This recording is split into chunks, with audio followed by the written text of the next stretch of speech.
Doctor ఇక్కడ investment అంటే నేను చెప్పదలుచుకున్నాను. ఆ! చాలా హాస్పిటల్స్‌లో అంటే మీరు కూడా అంతకుముందు ఫారిన్ ఇన్వెస్ట్మెంట్స్ ఇన్వెస్ట్ చేశారు. 51% పైగా చాలా హాస్పిటల్స్‌లో వెళ్ళిపోతున్నాయి. దీన్ని అంటే డెవలప్‌మెంట్‌లో యాంగిల్‌లో చూసినా, మరోవైపు మన మెడికల్ స్వేచ్ఛ ఏదైతే అంటే ఫ్రీడమ్‌ని కోల్పోతున్నాం. మరొక స్వాతంత్ర ఏదైతే ఉందో స్వాతంత్రాన్ని కోల్పోతుంది మెడికల్ అనేది చెప్తున్నారు. మీరేమంటారు? అది చాలా మటుకు నిజం ఉండొచ్చు. ఓకే. ఎవరైతే బిజినెస్ రూపంలో కేవలం ఇన్వెస్ట్ చేస్తున్నారో హ్మ్. అది హానికరం. ఓకే. ఓకే. ఇండియా ఆ స్టేజ్‌కు రీచ్ కాలేదు. Hmm. Where health is a full fledged industry. Hmm. Okay. ముందుకు కావచ్చు. హ్మ్. ఇప్పుడు అమెరికా లాంటి దేశంలో 70% of the health care private సెక్టర్‌లో నడుస్తుంటుంది. Okay. It's an industry. Hmm. Very matured industry. Okay. Okay. Insurance systems ఉన్నాయి, థర్డ్ పార్టీ పేమెంట్ సిస్టమ్స్ ఉన్నాయి. ఇవన్నీ ఉన్నప్పటికీ ఒక ఇండస్ట్రీ రూపంలో అది ఫంక్షన్ అవుతుంది. ఇక్కడ కేవలం నువ్వు ఇంత డబ్బు ఇన్వెస్ట్ చేశావు, 3 ఏళ్ళకి మళ్ళీ ఎగ్జిట్ అవుతావు, 4 ఏళ్ళకి ఎగ్జిట్ అవుతావు, నాకు ఇంత డబ్బు కావాలి, 4 ఇన్వెస్ట్ చేసిన మనీ 500 కోట్లు పెడతావు, నాకు 2,000 కోట్లు కావాలి, ఓకే, 6,000 కోట్లు పెడతావు, నాకు 12,000 కోట్లు కావాలి. ఎక్కడి నుంచి వస్తుందండి? కరెక్ట్. ఓకే, సరే, బిజినెస్ అన్నప్పటికీ డబ్బు సంపాదించుకోవాలి. అవును. ఓకే. ఇప్పుడు మీది టీవీ స్టేషన్ ఉంది, మీరేం ఫ్రీగా పెట్టలేదు కదా. అంతే. Okay. Hmm. It's a business venture. అవును. బట్ ఆ బిజినెస్లో ఏం చేస్తున్నారు మీరు? ఇలాంటి ఇంటర్వ్యూస్ ప్రజలు దృష్టిలో తీసుకురావడానికి అవును. ఒక పర్పస్తో అవును. You're doing it. Same here. నాకు చెప్పండి, ఏ హాస్పిటల్ బయటి వాడు వచ్చి ఇన్వెస్ట్ చేసింది ఇండియాలో? Hmm. ఓకే. ఒక కొత్తగా కమ్యూనిటీ బేస్డ్ ఓకే సిస్టమ్స్, లేకుంటే ప్రాజెక్ట్స్, లేకుంటే వాలంటరీ సర్వీసెస్ ఎక్కడ విన్నామా? యూనో నేనైతే వినలేదు.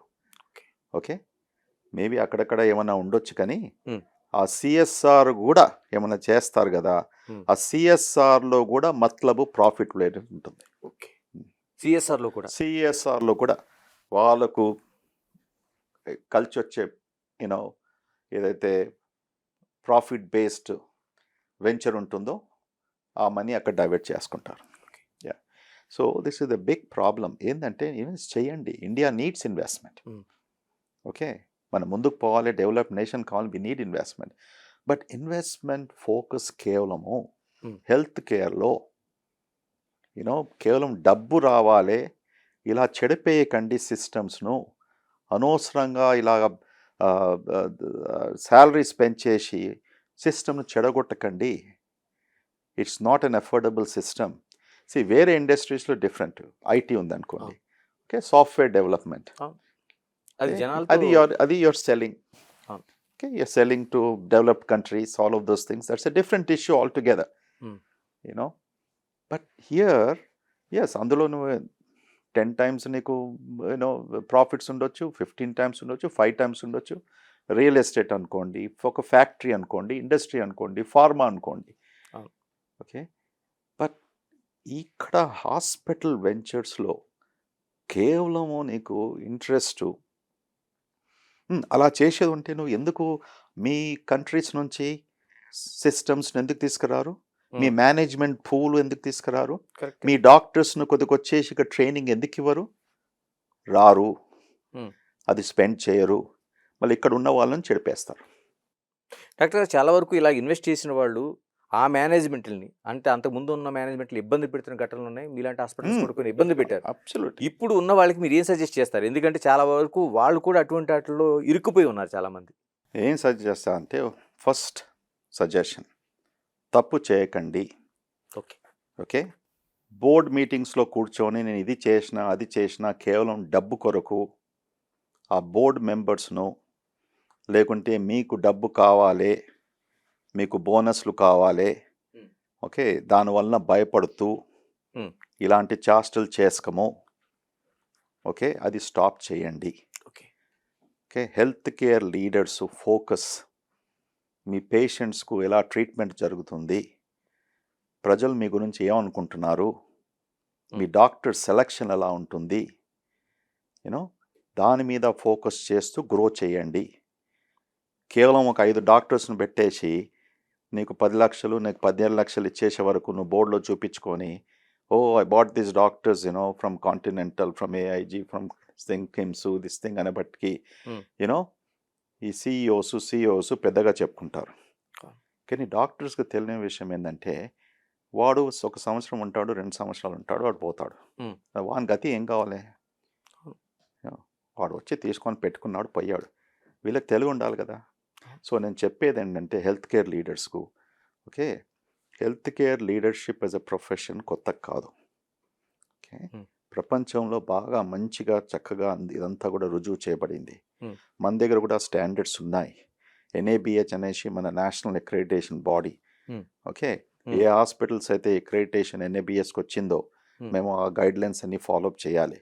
మాలాంటి హాస్పిటల్ జాయింట్ కమిషన్ కూడా అక్రెడిటేషన్ ఉంది. ఇప్పుడు ఇండియాలో సుమారుగా 70-80 హాస్పిటల్స్ కూడా జాయింట్ కమిషన్ అక్రెడిటెడ్ హాస్పిటల్స్ కూడా అయిపోయాయి. ఇవన్నీ అక్రెడిటేషన్స్ ఎందుకు వస్తాయి, ఎందుకు చేస్తాం మేము అంటే, ఇవన్నీ ఇంటర్నేషనల్ రూల్స్, మన national rules, guide lines implement చేయాలి, కాంప్రమైజ్ చేయకూడదు. అది హెల్త్ కేర్ లీడర్స్ వాళ్ళది ఒక మంచి బాధ్యత. ఓకే, కేవలం డబ్బుతో సంపాదించాలి, డబ్బుతో ఆడే విషయం కాదు. ఒక CT స్కాన్ ఉన్నప్పుడు ఇంకో 2వ CT స్కాను ఎందుకు చేస్తున్నావు? ఒకే దాంతో డబ్బులు రావాలి. ఓకే, అదే అక్కడ ఉంటుందా? ఇప్పుడు ఇక్కడ హైదరాబాద్లో ఇన్ని డయాగ్నోస్టిక్ సెంటర్స్ ఎందుకండి? వీడు 2000కి చేస్తే వాడు 1000కి చేస్తా అంటాడు, వాడు 1000కి చేస్తా అంటే ఇంకోటి 500కి చేస్తా అంటాడు.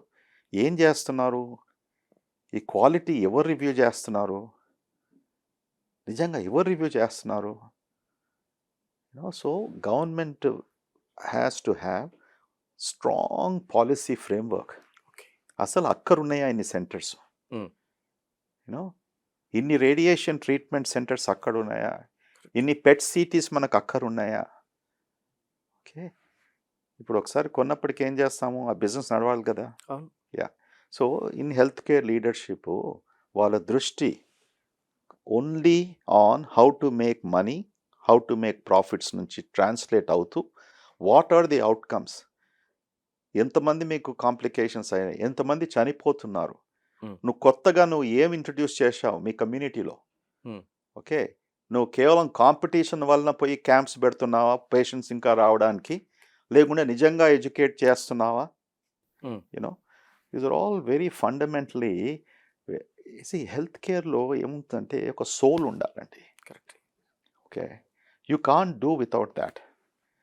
ఓకే, కేవలం బిజినెస్ రూపంలో ఒక హాస్పిటల్ పెట్టుకొని నాకు ఇంత డబ్బు కావాలంటే మనం చాలామంది వచ్చి అడుగుతుంటారు, డాక్టర్ గారు ఇక్కడ కట్టిస్తాం, డాక్టర్ గారు నడిపియండి దిస్ థింగ్, మాకు ఇంత షేర్ హోల్డింగ్ కావాలి, అది కావాలి, ఇది కావాలంటే నిజంగా చెప్తున్నా, సుమారుగా ఇప్పటివరకు 50 to 75 ఇన్విటేషన్స్ ఇంకా రోజు వస్తూనే ఉంటాయి. మేము చూస్తున్నాం ఇప్పుడు ఒక మంచి హృదయంతో వాళ్ళకి నిజంగా ఇంట్రెస్ట్ ఉంది, ఓకే, ఇలా చేయాలనుకున్నప్పటికీ వీఆర్ రెడీ టు అసోసియేట్.